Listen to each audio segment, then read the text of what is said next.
So there's lots and lots of things that you can learn as a new business owner, as a new contractor, contracting out jobs, whether that's being a handyman, whether that is being a painting contractor, or any other kind of miscellaneous carpentry that you want to do. Maybe you want to get started in the deck building. Well, I have 3 tips for you as a new beginner in this industry. Let's get started.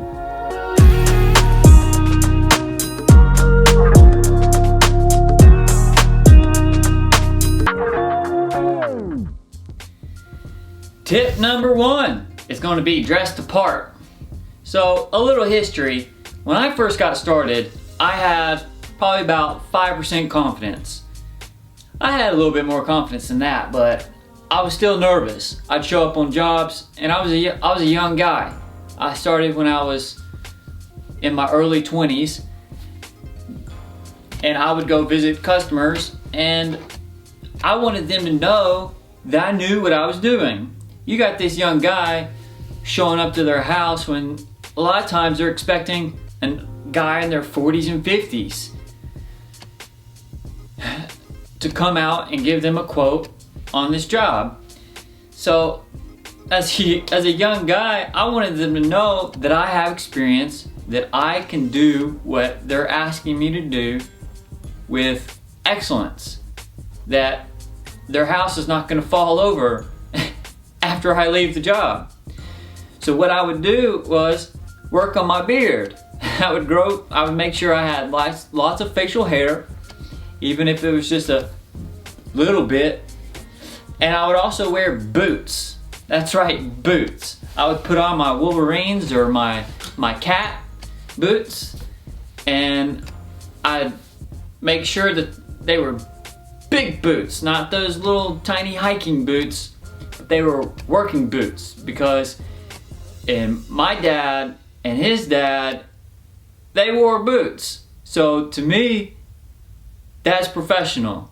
So that's what I did. I wore boots, and I made sure that I had a little bit of face hair on my face. Nowadays, I don't care. I just don't care. I have the confidence that I know what I'm doing, and I don't have to present myself with boots and a beard. But I do want to wear a nice little polo or a shirt that represents my brand, so that I actually look clean and I am dressing the part. Maybe tuck my shirt in. What I don't want to do, a lot of times, let me start over. A lot of times I'll show up in my work clothes. I'll work in the clothes that I show up in.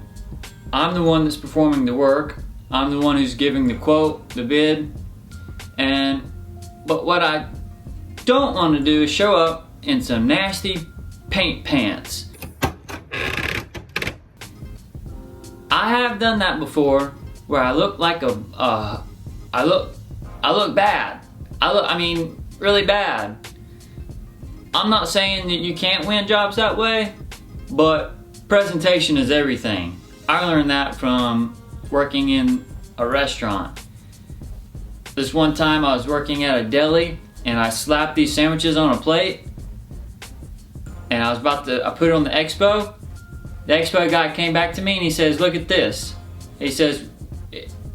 He basically is like, "Look, put the sandwich here and then this sandwich here, and people are gonna love this. It's the same sandwich, but presentation is everything." Tip number 2, set expectations. This is something that I've learned throughout my career, is that when I don't set an expectation, the customer is not happy. But if I let them know ahead of time what they can be prepared for, that is phenomenal. They're going to be happy. Let me give you an example. When I go to do a quote, I show up to the job knock on the door, they answer the door, they give me a tour of what they want done, I make notes, and then I set expectation. I say, this is what you can expect.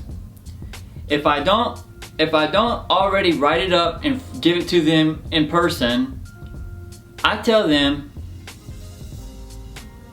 you can expect to see on your estimate a labor price, a materials price, and there's also labor sales tax, which is going to give you an idea as to how much the project's going to cost. So they're expecting to see the estimate, and they have expectation of what they're going to see on it. And then I'll tell them, this is how many days it might take me to get back to you. So that they're not sitting there wondering, oh God, it's been a day. Oh man, it's been 5 days. Does it usually take that long? I don't know. I don't know what to expect. I'm a customer. I don't know what. I should give them a call. Hey, it's been 3 months. You still want to give me that estimate?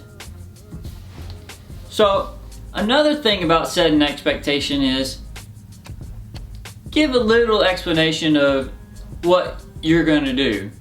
Point out, I'll do this and this and this. Or ask questions. So you're saying you want this, this, and this, and put that in the writing, in the bid. I'm going to do A, B, C, and D.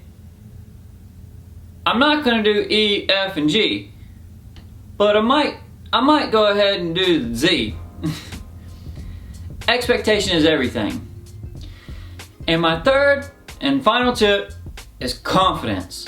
Have confidence. Confidence is what wins jobs. Confidence, a lot of times when I show up to a job, I'll show up to, sometimes it's 3 or 4 different places in a day. And I don't know exactly what I'm getting myself into.